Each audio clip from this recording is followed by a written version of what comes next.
Hi ladies, welcome to Orpanimi. This is Sarah Tova Best. Well, here we are at an entrepreneurs conference in the week of Vayetzei, in the week of a pivotal week in the Torah for Yakov Avinu. And here we are, the descendants of Yakov Avinu, and we are in this Jewish business conference. So the question that I'm going to ask is, what are we doing here?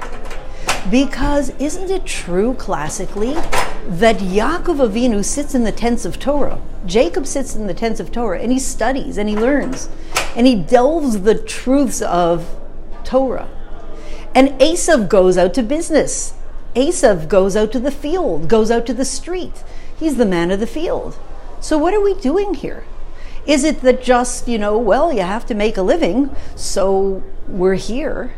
Or is there something more profound to it? So here's my little thought. We're going to look for a second at the story of Yakov Avinu, of Jacob.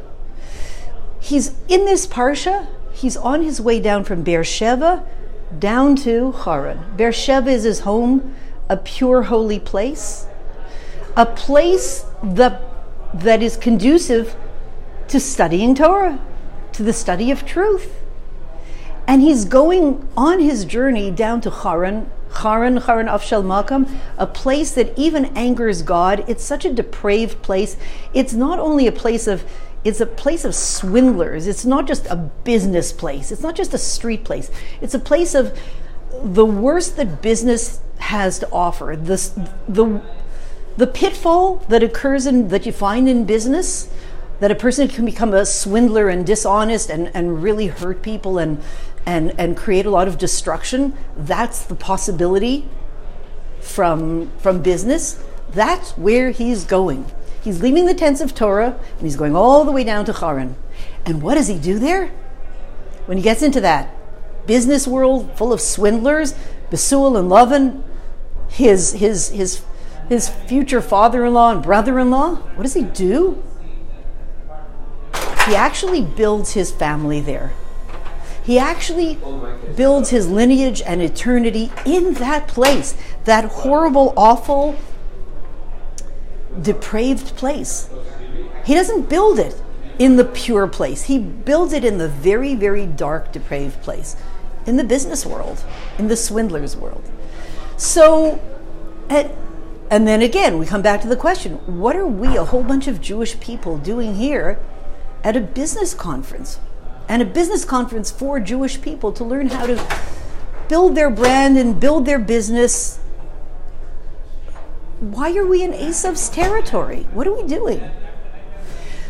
So to answer that, let's stop for a moment on the scene that occurs as Yakov Avinu is going down, is traveling. He comes to the place, he's traveling, he comes to the place of the Beis HaMikdash. He doesn't know it at the moment. And suddenly the sun sets and he lies down to sleep. He goes to lie down. That's a little strange because for 14 years he never lay down to sleep when he was in the yeshiva of Shem and Aver. So he understands the advantage of not just lying down to sleep. He didn't do it for 14 years. When you come to a very holy place, that's a pivotal place, that's not the time to lie down. And he does. And why he lies down is the following. We're creatures who stand up. Animals are on all fours. Our head is above our body, meaning our spiritual part is above our physical part, meaning we are the people who tell the world that spirituality should rule physicality. That's our job, a light to the nations. Spirituality should rule physicality. The only thing is, it switches. All through history, the spiritual inspires the physical. You're sitting here looking at the world, you're eating a bowl of soup, and what is it anyway? And then you learn something in Torah about a bowl of soup, and you say, wow, I didn't realize what it really was. But that's all going to shift. In Mashiach times, the physical will inspire the spiritual. To understand what that's all about, tune in for future episodes and we'll talk about that. But suffice it to say that that's what's happening. And we're right now in a historical process where that shift occurs. The spiritual inspired the physical. Ultimately, the physical will inspire the spiritual. Where are we? Probably about here or here. When Yaakov Avinu was traveling and he came to the place of the Beis HaMikdash, click, stop.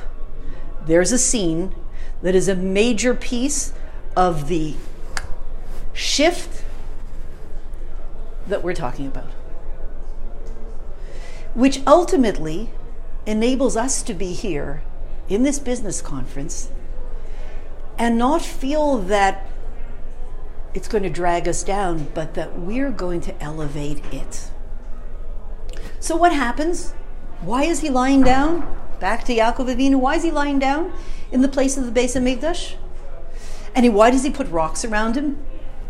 It says to prevent himself, to protect himself against wild animals. I don't know if you've ever seen wild animals, but they know how to jump over rocks. So it doesn't seem very effective to put rocks around you. They can just jump over. But the rocks around his body and the rocks around his head started to fight. We all know this. Everybody learned this in school. And the rocks around his body were essentially saying the following. They're saying, we represent the physical world. It's called Gashmis in Hebrew. The head represents the spiritual world. It's called Ruchnius. We do not like our job description. We don't like it. Our job description, we, the physical world, the job description of the physical world is to lie. All day long to lie. What are you lying about? Well, here's a perfect example. Here's a little plastic, piece of plastic, a little name tag. Do you see God in this plastic thing? No. Why not? It was created by God himself to conceal himself. So well that when you look at it, you say, there's no God. What makes you think there's a God? This says, there's no God. What are you talking about? Where did you get this stuff? So the physical world has a job to lie about God. It says, there's no God. You see God here? No, there's no God. There's no God. That's the job of the physical world. The job of the spiritual world is to say, Einod Milvado, there's nothing but God. There's nothing but divinity. So the rocks around Yaakov Avinu's body say, we hate our job description. We have to lie all day. You guys, you get to tell the truth all day. We also want to tell the truth. You guys around the head, you rocks around the head, you have a job description to tell the truth. There's nothing but God. We have a job description to lie about the truth. There's no such thing as God. We don't want our job anymore. We want to go to a business conference and network with people and find another job. We don't like our job anymore. We quit. Today in the conference they were talking about, firing clients,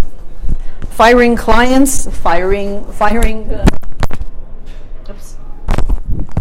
Our physical world here is escaping. Firing clients and firing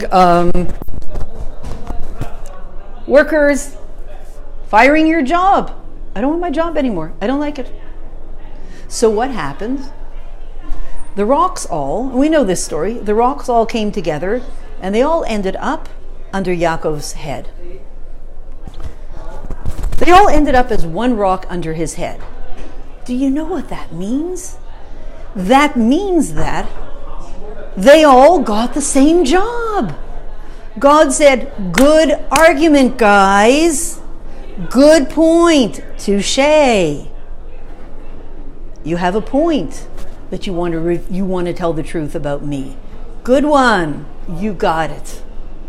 And so all the rocks, the ones denoting the physical world, physicality, and the ones denoting the spiritual world, spirituality, they all became one, and they all united under the same umbrella of the same one and only job description.